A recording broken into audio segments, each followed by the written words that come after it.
തിരുസഭയുടെ ധാർമ്മിക മനസാക്ഷിയെ പൊതുസമൂഹത്തിൻ്റെ മുൻപിൽ വിചാരണയ്ക്ക് വെച്ച കൊട്ടിയൂർ സംഭവത്തിൽ പ്രതിയായിരുന്ന വൈദികൻ തലശ്ശേരി പോക്സോ കോടതിയിൽ നടന്ന വിചാരണയെ തുടർന്ന് 2019 വിവിധ വകുപ്പുകൾ പ്രകാരം ശിക്ഷിക്കപ്പെടുകയുണ്ടായി. തുടർന്ന് ഡിസംബറിൽ പരിശുദ്ധ പിതാവ് ഫ്രാൻസിസ് മാർപ്പാപ്പ അദ്ദേഹത്തെ വൈദിക വൃത്തിയുടെ എല്ലാ അവകാശങ്ങളിൽ നിന്നും കടമകളിൽ നിന്നും നീക്കം ചെയ്തു. കേരള സഭയെ പിടിച്ചുകുലുക്കിയ പ്രസ്തുത കേസിനെ തുടർന്ന് വൈദിക സന്യസ്ത ജീവിതാന്തസ്സുകൾ നിരന്തരമായി അപഹസിക്കപ്പെടുന്ന ഒരു സാഹചര്യം കേരളത്തിൽ രൂപപ്പെട്ടു. അതിന് സുപ്രധാന കാരണമായി തീർന്നത് പ്രസ്തുത കേസുമായി ബന്ധപ്പെട്ട് കേരളത്തിലെ മുഖ്യധാര മാധ്യമങ്ങളും ഓൺലൈൻ മഞ്ഞപ്പത്രങ്ങളും നടത്തിയ തത്വദീക്ഷയില്ലാത്ത റിപ്പോർട്ടിംഗ് നാടകങ്ങൾ മാത്രമായിരുന്നു. രാഷ്ട്ര നിയമമനുസരിച്ചും സഭാ നിയമമനുസരിച്ചും കുറ്റം ചെയ്ത വ്യക്തി ശിക്ഷിക്കപ്പെട്ട സാഹചര്യത്തിൽ പ്രസ്തുത കേസിൻ്റെ പിന്നിലെ യാഥാർത്ഥ്യങ്ങളും കെട്ടുകഥകളും സഭാരേഖകളുടെയും കോടതി രേഖകളുടെയും വെളിച്ചത്തിൽ പരിശോധിക്കുന്ന സത്യാന്വേഷിയുടെ പുതിയ എപ്പിസോഡിലേക്ക് ഏവർക്കും സ്വാഗതം.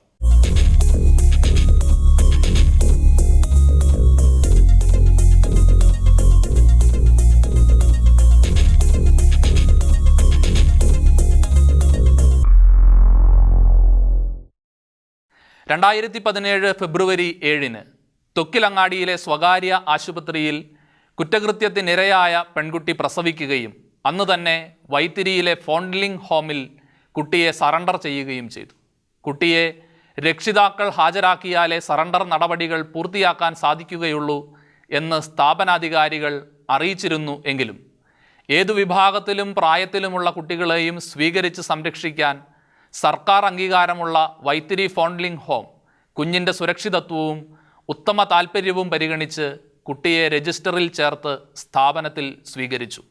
തുടർന്ന് നിയമപരമായ നടപടിക്രമങ്ങൾ പൂർത്തിയാക്കുന്നതിൻ്റെ ഭാഗമായി ഫെബ്രുവരി 20 വയനാട് ചൈൽഡ് വെൽഫെയർ കമ്മിറ്റി മെമ്പറായ ഡോക്ടർ സിസ്റ്റർ ബെറ്റി ജോസിന് മുൻപാകെ അവരുടെ ജോലി സ്ഥലത്ത് കുട്ടിയെ ഹാജരാക്കി.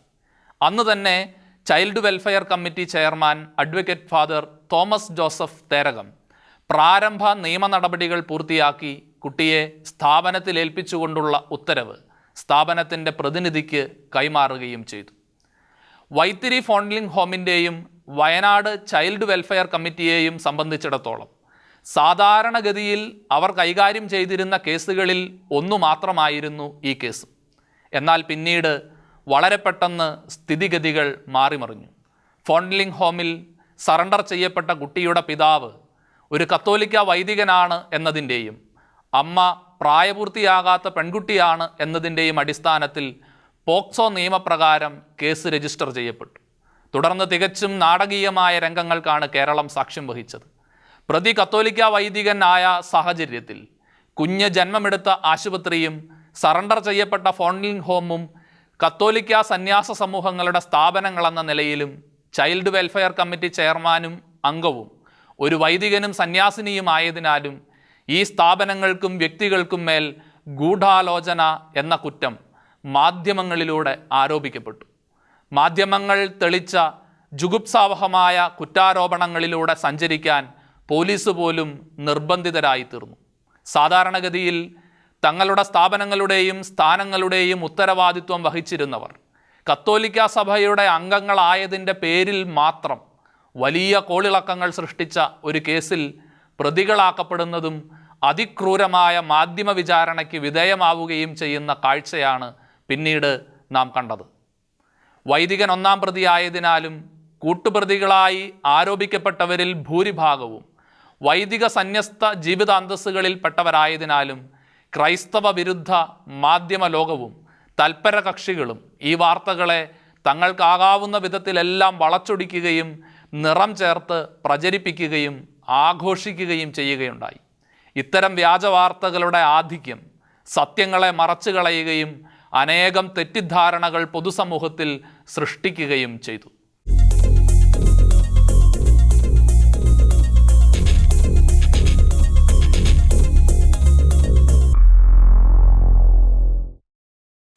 കുറ്റകൃത്യത്തെക്കുറിച്ചും പ്രസ്തുത വൈദികന് കുറ്റകൃത്യത്തിലുള്ള പങ്കിനെക്കുറിച്ചും മാധ്യമങ്ങളിലൂടെ മാത്രമാണ് മാനന്തവാടി രൂപതാധികാരികൾ അറിഞ്ഞത്.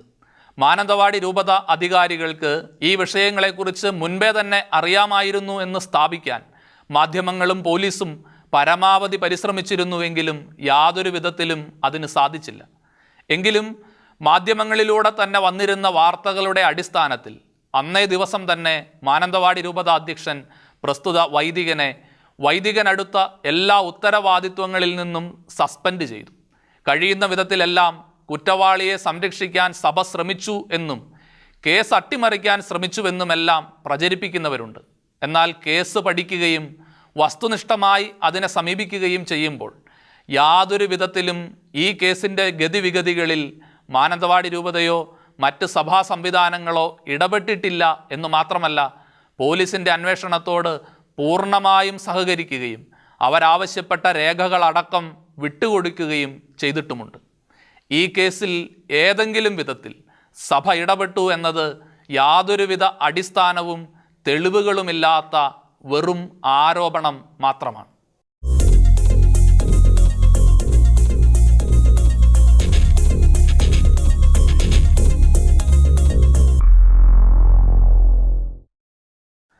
നുണകളെ കച്ചവടം ചെയ്ത് സാമ്പത്തികമുണ്ടാക്കുന്ന കേരളത്തിലെ പ്രമുഖ 2 ചാനലുകൾ സീറോ മലബാർ സഭയുടെയും മറ്റും പേരുകളിൽ വ്യാജമായി സാമൂഹ്യ മാധ്യമങ്ങളിൽ ഗ്രൂപ്പുകളുണ്ടാക്കി വിഷദുർഗന്ധം വമിപ്പിക്കുന്ന നുണക്കഥകൾ പറയുന്ന അഭിനവ നാരദന്മാർ, പല ഓൺലൈൻ മഞ്ഞപ്പത്രങ്ങൾ, ഇവയെല്ലാം ജനത്തെ പറ്റിക്കാനും സഭയെ തകർക്കാനും പറഞ്ഞുണ്ടാക്കിയ നുണകളിൽ ചിലത് ഇവയാണ്.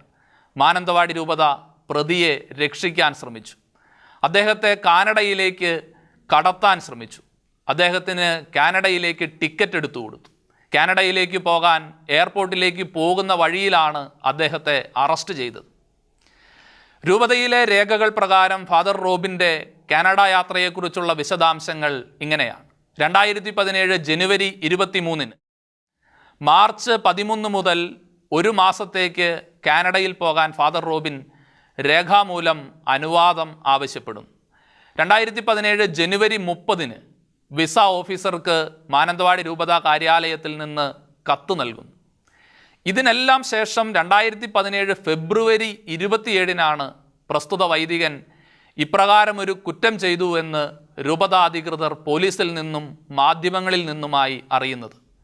വിവരം അറിഞ്ഞ ദിവസം തന്നെ രൂപതാ അധ്യക്ഷൻ അദ്ദേഹത്തെ ചുമതലകളിൽ നിന്നും നീക്കുകയും പൗരോഹിത്യ കടമകളിൽ നിന്ന് സസ്പെൻഡ് ചെയ്യുകയും ചെയ്തു.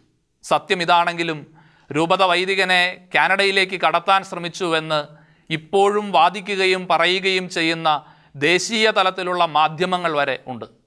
സത്യമറിഞ്ഞാലും അംഗീകരിക്കാൻ താല്പര്യമില്ലാത്തവരോടല്ല, സത്യമറിയാൻ താല്പര്യമുള്ളവരോടാണ് സത്യാന്വേഷി സംവദിക്കുന്നത്. മേൽപ്പറഞ്ഞ എല്ലാ ആരോപണങ്ങളെയും തള്ളിക്കളയുന്നതാണ് യാഥാർത്ഥ്യം. അത് വെറുതെ പറയുന്നതല്ല. പോലീസ് കോടതിയിൽ നൽകിയ കുറ്റപത്രത്തിലും അത് വ്യക്തമായി പ്രസ്താവിച്ചിട്ടുണ്ട്. ഫാദർ റോബിൻ അറസ്റ്റ് ചെയ്യപ്പെട്ടത് എയർപോർട്ടിൽ വെച്ചോ എയർപോർട്ടിലേക്ക് പോകുന്ന വഴിയിലോ അല്ല, മറിച്ച് ചാലക്കുടിയിൽ നിന്ന് തൃശ്ശൂർ ഭാഗത്തേക്ക്, അതായത് നെടുമ്പാശ്ശേരി എയർപോർട്ടിന് എതിർവശത്തേക്ക് യാത്ര ചെയ്തുകൊണ്ടിരിക്കുമ്പോഴാണ്. മാത്രവുമല്ല, കാനഡയിലേക്ക് പോകാൻ അദ്ദേഹത്തിൻ്റെ പക്കൽ അദ്ദേഹത്തിൻ്റെ പാസ്പോർട്ട് ഉണ്ടായിരുന്നില്ല. പാസ്പോർട്ടും വിസയുമില്ലാതെ വിമാനത്താവളത്തിൽ നിന്ന് ഒരു വ്യക്തിക്ക് ഒളിച്ചു പോകാനൊന്നും സാധിക്കുകയില്ലല്ലോ. പാസ്പോർട്ട് എവിടെയായിരുന്നു എന്ന് ന്യായമായും സംശയിക്കാം. വിസയും മറ്റും ശരിയാക്കുന്നതിനു വേണ്ടി ഫെബ്രുവരി 20-ന് സാന്താ മോണിക്ക എന്ന ട്രാവൽ ഏജൻസിക്ക് അദ്ദേഹം തൻ്റെ പാസ്പോർട്ട് കൈമാറിയിരുന്നു. 27-ന് അദ്ദേഹം അറസ്റ്റ് ചെയ്യപ്പെടുന്ന സമയത്ത് പ്രസ്തുത പാസ്പോർട്ട് കനേഡിയൻ ഹൈക്കമ്മീഷനിൽ ട്രാവൽ ഏജൻസി സമർപ്പിച്ചിരിക്കുകയായിരുന്നു. മാർച്ച് 4-ന് മാത്രമാണ് ഈ പാസ്പോർട്ട് ട്രാവൽ ഏജൻസിക്ക് തിരികെ ലഭിക്കുന്നത്. ട്രാവൽ ഏജൻസിയിൽ തിരികെ ലഭിച്ച പാസ്പോർട്ട് ട്രാവൽ ഏജൻസിയുടെ ചെയർമാനും അദ്ദേഹത്തിൻ്റെ ലീഗൽ അഡ്വൈസറും കൂടി സംസ്ഥാന പോലീസ് മേധാവിയുടെ പക്കൽ നിന്ന് ലഭിച്ച നിർദ്ദേശമനുസരിച്ച് കണ്ണൂർ IG ഓഫീസിൽ വെച്ച് പേരാവൂർ CIക്ക് കൈമാറുകയാണ് ഉണ്ടായത്. പ്രസ്തുത വിവരങ്ങൾ travel agency chairman, legal advisor സാക്ഷിയായി പോലീസിന് എഴുതി നൽകിയത് കുറ്റപത്രത്തിൻ്റെ ഭാഗമായി കോടതിയിൽ സമർപ്പിച്ചിരിക്കുന്ന രേഖയാണ്.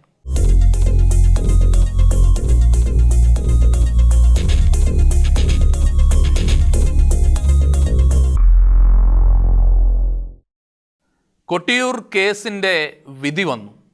കുറ്റം ചെയ്ത വൈദികന് ശിക്ഷ ലഭിച്ചു. കത്തോലിക്ക സഭ വിധിയെ സ്വാഗതം ചെയ്തു. കാരണം കുഞ്ഞുങ്ങൾക്കും ദുർബലർക്കുമെതിരെ സീറോ ടോളറൻസ്, ശൂന്യ സഹിഷ്ണുത പ്രഖ്യാപിച്ചിരിക്കുന്ന സഭ ഇത്തരം കുറ്റകൃത്യങ്ങളെ അതീവ ഗൗരവത്തോടെ കാണുകയും കുറ്റം ചെയ്ത വ്യക്തിയുടെ ജീവിത നവീകരണത്തിനുതകുന്ന ഏത് ശിക്ഷാവിധിയെയും അംഗീകരിക്കുകയും ചെയ്യുന്നുണ്ട്. കുറ്റം നടന്നു എന്നത് യാഥാർത്ഥ്യമാണ്. പോലീസിൽ നിന്ന് വിവരം അറിഞ്ഞപ്പോൾ തന്നെ രൂപത പ്രസ്തുത വൈദികനെതിരെ സസ്പെൻഷൻ അടക്കമുള്ള നടപടികൾ സ്വീകരിച്ചിരുന്നു. എന്നാൽ തുടർ ദിവസങ്ങളിൽ കേസുമായി ബന്ധപ്പെട്ട അന്വേഷണങ്ങളുടെ ഭാഗമായി സമർപ്പിത വൈദിക ജീവിതം നയിക്കുന്നവരുടെ പേരുകൾ പരാമർശിക്കപ്പെട്ടതോടെ ഇതിന് പിന്നിൽ വലിയ ഗൂഢാലോചനയുണ്ട് എന്ന് നിക്ഷിപ്ത താൽപ്പര്യങ്ങളുള്ള മാധ്യമങ്ങൾ ആരോപിച്ചു തുടങ്ങി. ആ ആരോപണങ്ങൾ യാതൊരുവിധ തെളിവുകളുടെയും അടിസ്ഥാനത്തിലുള്ളവ ആയിരുന്നില്ല എന്ന് കേസിൻ്റെ വിധി വന്നതോടെ എല്ലാവർക്കും മനസ്സിലായി. മാധ്യമങ്ങൾ കാണിച്ചു കൊടുത്ത വഴിയെ അവർ ചൊല്ലിക്കൊടുത്ത കഥകളും വിശ്വസിച്ച് ആരൊക്കെയോ നടത്തിയ ഉള്ളുകളികളുടെ പരിണിത ഫലമായിരുന്നു പ്രമാദമായ കൊട്ടിയൂർ കേസ്. അതിനാൽ തന്നെ തെളിവുകളോ സാക്ഷിമൊഴികളോ ഇല്ലാത്തതും സഭാധികാരികൾക്കും വിശ്വാസികൾക്കും വിശ്വസനീയമല്ലാത്തതുമായ കെട്ടുകഥയുടെ പശ്ചാത്തലത്തിൽ വ്യാജമായി പ്രതി ചേർക്കപ്പെട്ടവരെ തള്ളിപ്പറയാൻ സഭ ഒരിക്കലും തയ്യാറായിരുന്നില്ല. സഭയുടെ നിലപാട് ശരിയായിരുന്നുവെന്ന് കോടതി വിധി പിന്നീട് സാക്ഷ്യപ്പെടുത്തുകയും ചെയ്തു. കേസിൽ പ്രതി ചേർക്കപ്പെട്ടവരിൽ 2 സന്യസ്തരടക്കം 3 പേരെ സുപ്രീം കോടതി തന്നെ വിചാരണ വേളയിൽ കുറ്റവിമുക്തരാക്കിയിരുന്നു. പ്രധാന പ്രതി ഒഴികെ ബാക്കി 6 പേർ വിചാരണ നേരിട്ടെങ്കിലും യാതൊരു തെളിവുകളും അവർക്കെതിരെ കൊണ്ടുവരാൻ പ്രോസിക്യൂഷന് സാധിച്ചില്ല. തെളിവില്ലാത്തതിൻ്റെ പേരിൽ വെറുതെ വിട്ടു എന്നതുകൊണ്ട് അവർ കുറ്റം ചെയ്തില്ല എന്ന് എങ്ങനെ ഉറപ്പിക്കാമെന്നാണ് പിന്നീട് പലരും ചോദിച്ചത്. കുറ്റകൃത്യം നടന്ന് ഏതാനും ദിവസങ്ങൾക്കുള്ളിൽ 9 പേരെ കൂട്ടുപ്രതികളാക്കി ശാസ്ത്രീയമായ എല്ലാ അന്വേഷണങ്ങളും നടത്തി സകല വിശദാംശങ്ങളും ശേഖരിച്ച് ഒരു ഗൂഢാലോചന സിദ്ധാന്തം തന്നെ രൂപപ്പെടുത്തിയെടുത്ത പ്രോസിക്യൂഷന് പക്ഷേ ഈ 9 പേരിൽ ഒരാളുടെ പോലും പങ്ക് വെളിപ്പെടുത്താൻ സാധിച്ചില്ല എന്നത് ഞെട്ടിക്കുന്നതാണ്. ഏതു കുറ്റവും നിസ്സാരമായി തെളിയിക്കുന്ന കേരള പോലീസിന് ഇത്രയും വലിയൊരു ഗൂഢാലോചന സ്ഥാപിച്ചെടുക്കാനുള്ള തെളിവ് കിട്ടിയില്ല എന്നതിനെ മാധ്യമങ്ങൾ എത്രയൊക്കെ വളച്ചൊടിച്ചാലും അത്തരമൊരു ഗൂഢാലോചന നടന്നിട്ടില്ല എന്നത് മാത്രമാണ് തെളിവുകൾ കിട്ടാത്തതിൻ്റെ ഏക കാരണമെന്ന് സാമാന്യ ബുദ്ധിയുള്ളവർക്ക് മനസ്സിലാകും. ഗൂഢാലോചന നടന്നു എന്നത് തെളിയിക്കാൻ അതൊന്നോ രണ്ടോ പേരുടെ പങ്ക് തെളിയിക്കാനല്ല, 9 പേരുടെയും പങ്ക് തെളിയിക്കാൻ പ്രോസിക്യൂഷന് സാധിക്കാതെ പോയതിലൂടെ ആ 9 പേർക്കുമെതിരെ ആരോപിക്കപ്പെട്ട കുറ്റകൃത്യങ്ങൾ തികച്ചും വ്യാജമായിരുന്നു എന്ന് മനസ്സിലാകും. ചെയ്യാത്ത കുറ്റത്തിൻ്റെ പേരിൽ അതിഭീകരമായ മാധ്യമ വിചാരണയും മാനസിക സമ്മർദ്ദവും നേരിടേണ്ടി വന്നവർ വെറും സാധാരണക്കാരായ മനുഷ്യരാണ് എന്നത് മനസാക്ഷിയില്ലാത്ത മാധ്യമങ്ങൾ മറന്നുപോയിരുന്നു. കുറ്റം ചെയ്യാത്തവരെ കുറ്റവാളികളാക്കി ചിത്രീകരിച്ചുകൊണ്ട് ദുർബലരെ വേട്ടയാടുകയും എതിർക്കാൻ ശേഷിയില്ലാത്തവരെ അപമാനിക്കുകയും ചെയ്യുന്ന മാധ്യമങ്ങൾ ഇനിയും നമ്പിനാരായണന്മാർക്ക് ജന്മം നൽകും എന്നത് തീർച്ചയാണ്.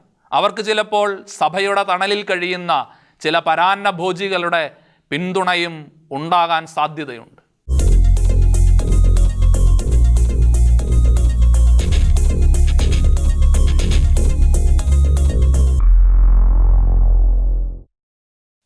കേസിനെക്കുറിച്ച് 2 രീതിയിൽ മനസ്സിലാക്കേണ്ടതുണ്ട്.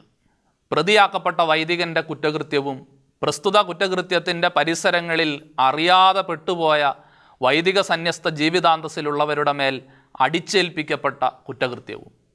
കുറ്റകൃത്യത്തിൽ കൂട്ടുപ്രതികളായി മാധ്യമങ്ങൾ ആരോപിച്ചവരും പോലീസ് പ്രതി ചേർത്തവരുമായ 9 പേരിൽ ചൈൽഡ് വെൽഫെയർ കമ്മിറ്റി ചെയർമാനും അതിലംഗമായ സിസ്റ്റർ ബെറ്റിയും ഒഴികെ ബാക്കി എല്ലാവരും അതിൻ്റെ പരിസര പ്രദേശങ്ങളിലായിട്ട് ഉണ്ടായിരുന്നു എന്നത് കോടതി ശരിവെക്കുന്നുണ്ട്.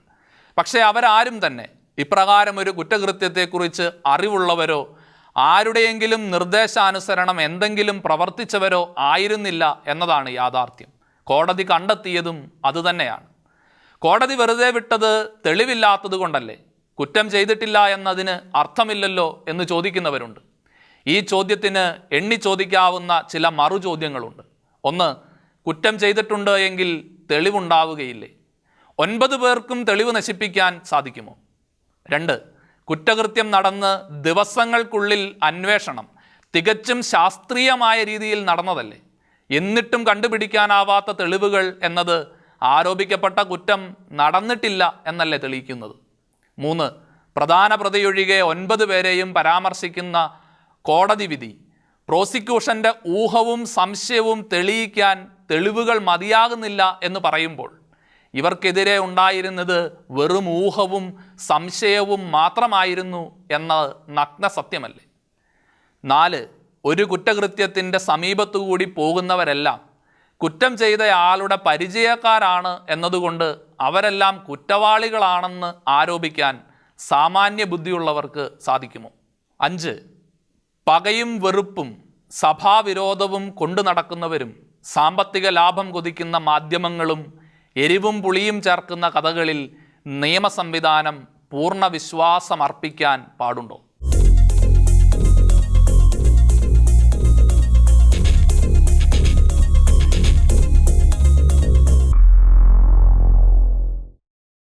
തെളിവുകളൊന്നും നശിപ്പിക്കപ്പെട്ടിട്ടില്ല.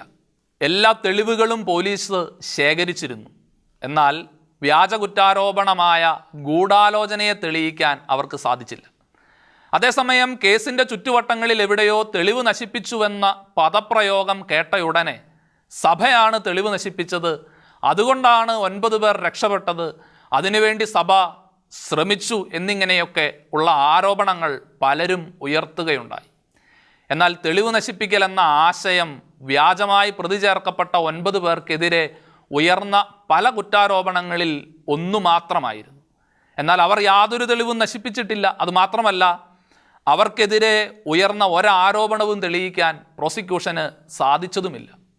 കേസിൽ ആരുടെയോ ജനന വിവരം നശിപ്പിച്ചുവെന്നത് ജനിച്ച കുട്ടിയുടേതാണ് എന്നാണ് എല്ലാവരും തെറ്റിദ്ധരിച്ചത്.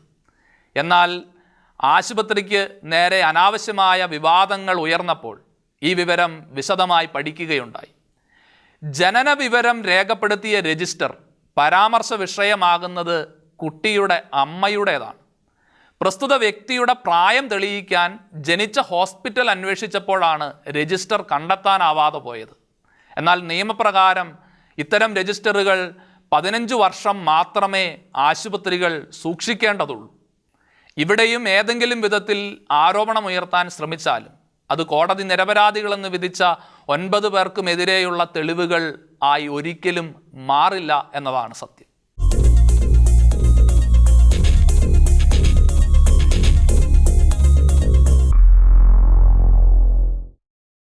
സാക്ഷികളുടെ കൂറുമാറ്റം 1-ാം പ്രതിയുടെ കുറ്റവുമായി ബന്ധപ്പെട്ട് മാത്രമാണ് സംഭവിച്ചിരിക്കുന്നത്. നിരപരാധികളായ മറ്റ് 9 പേരുടെയും കേസിൽ യാതൊരുവിധ കൂറുമാറ്റങ്ങളും നടന്നിട്ടില്ല. അതേസമയം തന്നെ കൂറുമാറ്റം ആരെയും ഈ കേസിൽ നിന്ന് രക്ഷിച്ചിട്ടുമില്ല എന്നത് കാണാൻ സാധിക്കും.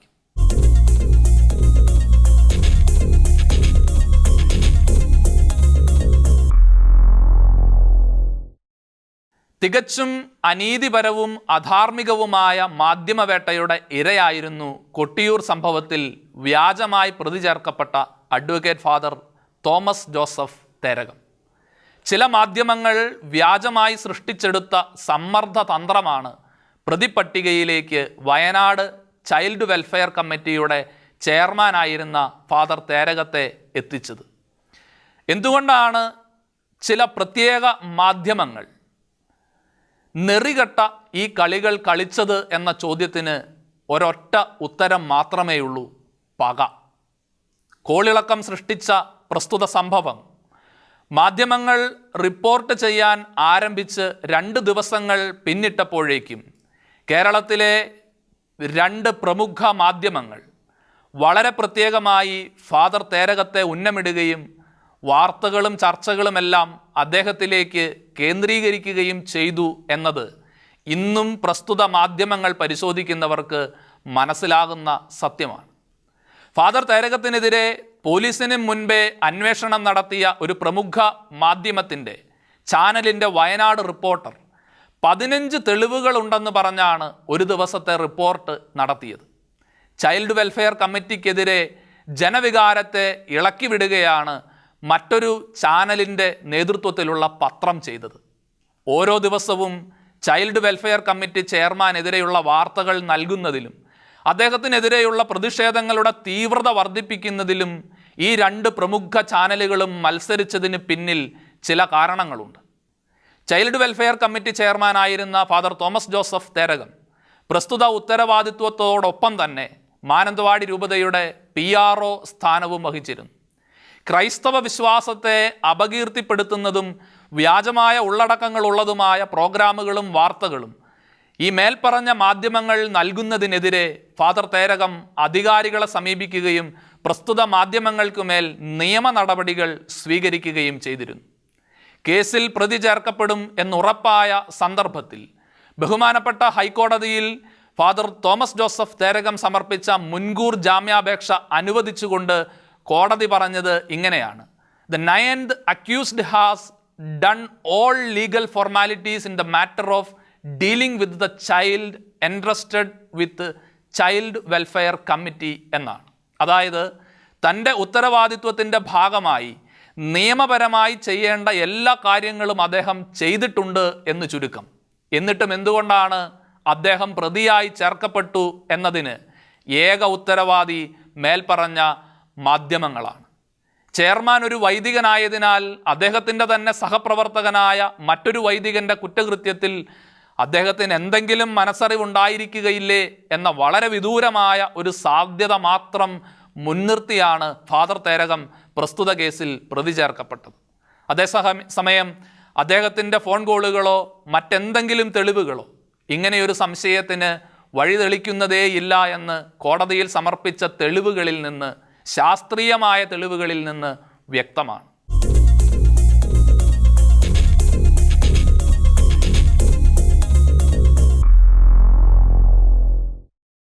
കേസിൽ പ്രാഥമിക അന്വേഷണം നടത്തി 2017 ഫെബ്രുവരി 27 വൈദിക പദവിയിൽ നിന്ന് മാനന്തവാടി രൂപതാധ്യക്ഷൻ പ്രസ്തുത വൈദികനെ സസ്പെൻഡ് ചെയ്തിരുന്നു. സംഭവങ്ങളെക്കുറിച്ച് വിശദമായ അന്വേഷണവും പഠനവും നടത്തുന്നതിന് ഒരു കമ്മീഷനെ 2017 ഫെബ്രുവരി 27 രൂപതാധ്യക്ഷൻ നിയമിക്കുകയും 2017 മാർച്ചിൽ തന്നെ കമ്മീഷൻ റിപ്പോർട്ട് സമർപ്പിക്കുകയും ചെയ്തു. കാനോനികമായ എല്ലാ നടപടിക്രമങ്ങളും സഭാ നിയമപ്രകാരം റോമിലെ വിശ്വാസ തിരുസംഘത്തിൻ്റെ നിർദ്ദേശപ്രകാരമാണ് മാനന്തവാടി രൂപത നടത്തിയിരുന്നത്. കമ്മീഷൻ റിപ്പോർട്ട് വിശ്വാസ തിരുസംഘത്തിന് കൈമാറി. സിവിൽ നിയമപ്രകാരം 2019 ഫെബ്രുവരി 19 തലശ്ശേരി പോക്സോ കോടതി വിവിധ വകുപ്പുകൾ പ്രകാരം ശിക്ഷ വിധിച്ചതിൻ്റെ വെളിച്ചത്തിൽ സഭാപരമായി ചെയ്യേണ്ട നടപടിക്രമങ്ങളെല്ലാം പൂർത്തിയാക്കി മാനന്തവാടി രൂപതാധ്യക്ഷൻ വിശദവിവരങ്ങൾ 2019 ഏപ്രിൽ 9 റോമിലെ വിശ്വാസ തിരുസംഘത്തിന് സമർപ്പിക്കുകയുണ്ടായി. ഇവയുടെ എല്ലാം വെളിച്ചത്തിൽ 2019 ജൂൺ 21 പ്രസ്തുത വ്യക്തിയെ വൈദിക വൃത്തിയിൽ നിന്ന് നീക്കം ചെയ്യുന്നതിനുള്ള നടപടികൾ റോമിൽ ആരംഭിച്ചു. കേസിനെക്കുറിച്ചുള്ള അദ്ദേഹത്തിൻ്റെ വാദഗതികൾ രേഖാമൂലം അറിയിക്കുവാൻ വിശ്വാസ തിരുസംഘം ആവശ്യപ്പെട്ടു. ഇങ്ങനെ ശേഖരിച്ച എല്ലാ രേഖകളുടെയും വെളിച്ചത്തിൽ അന്വേഷണങ്ങളും നടപടികളും പൂർത്തിയാക്കി വിശ്വാസ തിരുസംഘം നൽകിയ റിപ്പോർട്ടിൻ്റെ അടിസ്ഥാനത്തിൽ 2019 ഡിസംബർ 5 പരിശുദ്ധ പിതാവ് ഫ്രാൻസിസ് മാർപ്പാപ്പ കുറ്റം ചെയ്ത വൈദികനെ വൈദിക വൃത്തിയിൽ നിന്ന്, വൈദിക ജീവിതാന്തസ്സിൻ്റെ എല്ലാ കടമകളിൽ നിന്നും അവകാശങ്ങളിൽ നിന്നും എന്നേക്കുമായി നീക്കം ചെയ്തു. വൈദികരെ വൈദികാന്തസ്സിൽ നിന്ന് എന്നേക്കുമായി പുറത്താക്കാനുള്ള അധികാരം മാർപ്പാപ്പയ്ക്ക് മാത്രമാണ് ഉള്ളത്. 2020 ഫെബ്രുവരി മാസത്തിൽ പ്രസ്തുത ഡിഗ്രി മാനന്തവാടി രൂപതാ കാര്യാലയം വഴി അദ്ദേഹം കൈപ്പറ്റിയതോടെ നടപടിക്രമങ്ങൾ പൂർത്തിയായി. ഡിഗ്രി ഒപ്പിട്ട് സ്വീകരിച്ചുവെന്ന ഔദ്യോഗിക രേഖ മാനന്തവാടി രൂപത റോമിലേക്ക് അയക്കുകയും ചെയ്തു.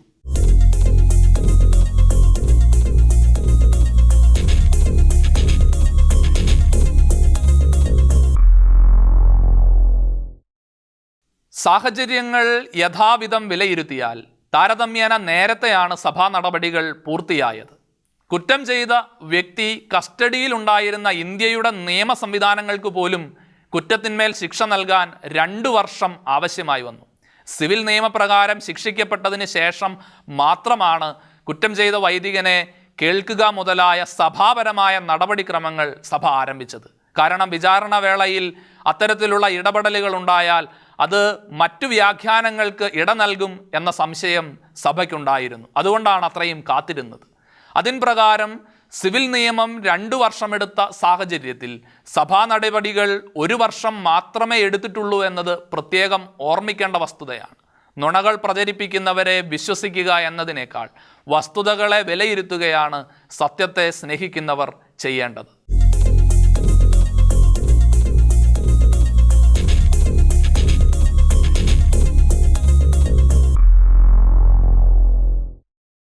സഭയുടെ നിയമമനുസരിച്ച് അതീവ ഗൗരവമായ കുറ്റകൃത്യം ചെയ്തു എന്നതിനാൽ തന്നെ വൈദിക പദവിയുടെ അവകാശങ്ങളും കടമകളും നീക്കം ചെയ്യപ്പെട്ട പ്രസ്തുത വ്യക്തി ഇപ്പോൾ കത്തോലിക്കാ സഭയിലെ ആത്മായ പദവിയിലുള്ള ആളാണ്.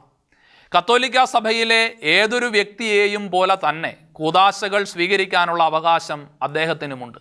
എങ്കിലും മനസ്സിലാക്കേണ്ട കാര്യം, പൗരോഹിത്യമെന്ന കൂദാശ അദ്ദേഹത്തിൽ നിന്നും തിരിച്ചെടുക്കാൻ ആർക്കും സാധിക്കില്ല എന്ന വാസ്തവമാണ്. അത് പരിശുദ്ധാത്മാവിൻ്റെ ദാനമാണ്. മാമോദിസ എന്ന കൂദാശയെ ഇല്ലാതാക്കാൻ ആർക്കും കഴിയില്ല എന്ന് പറയുന്നത് പോലെ തന്നെയാണ് പൗരോഹിത്യം എന്ന കൂദാശയുടെ കാര്യവും. ആത്മാവിൽ മായാത്ത മുദ്ര പതിക്കുന്ന കൂദാശകളാണ് ഇവയൊക്കെ. അതിനാൽ തന്നെ പൗരോഹിത്യമെന്ന കൂദാശ ആ വ്യക്തിയിൽ നിലനിൽക്കുന്ന സാഹചര്യത്തിൽ സഭാപരമായി നിർവഹിക്കേണ്ട പൗരോഹിത്യത്തിൻ്റെ അവകാശങ്ങളും കടമകളും മാത്രമാണ് സഭയ്ക്ക് മുടക്കാൻ സാധിക്കുക. അതേസമയം മരണകരമായ സാഹചര്യങ്ങളിൽ മറ്റു വൈദികരെ ലഭിക്കാതെ വരികയാണ് എങ്കിൽ മരണാസന്നരുടെ കുമ്പസാരം കേൾക്കാൻ സഭാ നിയമം ഇപ്രകാരം ശിക്ഷിക്കപ്പെട്ടവരെയും സ്വയം വൈദിക പദവി ഉപേക്ഷിച്ചവരെയും അനുവദിക്കുന്നുമുണ്ട്. ആത്മീയവും ദൈവശാസ്ത്രപരവും കാനോനികവുമായ കാഴ്ചപ്പാടുകളിലൂടെയാണ് ഈ വസ്തുതകളെ വിലയിരുത്തേണ്ടത്. തിരുസഭ വിശുദ്ധരുടെ പറുദീസയല്ല, മറിച്ച് വിശുദ്ധിയിൽ ജീവിക്കാൻ പരിശ്രമിക്കുന്ന ബലഹീനരായ മനുഷ്യരുടെ കൂട്ടായ്മയാണ്. പരിശ്രമങ്ങളിൽ വിജയിക്കുന്നവരും പരാജയപ്പെടുന്നവരുമുണ്ട്. ക്രിമിനൽ കുറ്റകൃത്യം ചെയ്യുന്നവർ രാഷ്ട്രത്തിൻ്റെ നിയമത്തിനും, ആത്മീയമായ പരാജയം സംഭവിക്കുന്നവർ ആത്മീയ നവീകരണത്തിനും, സഭാജീവിതത്തിൽ വീഴ്ച വരുത്തുന്നവർ സഭാപരമായ നടപടിക്രമങ്ങൾക്കും വിധേയരാവുക തന്നെ വേണം. അങ്ങനെ സ്വയം നവീകരിച്ച് വിശുദ്ധീകരിച്ച് മെച്ചപ്പെട്ട് വളരുന്നവരാണ് സഭയുടെ മക്കൾ. കുറ്റം ചെയ്തവർക്കുള്ള ശിക്ഷയെയും തിരുത്തലിനെയും അംഗീകരിക്കുമ്പോഴും സഭ ഒരിക്കലും ആരെയും അകറ്റി നിർത്തുന്നില്ല.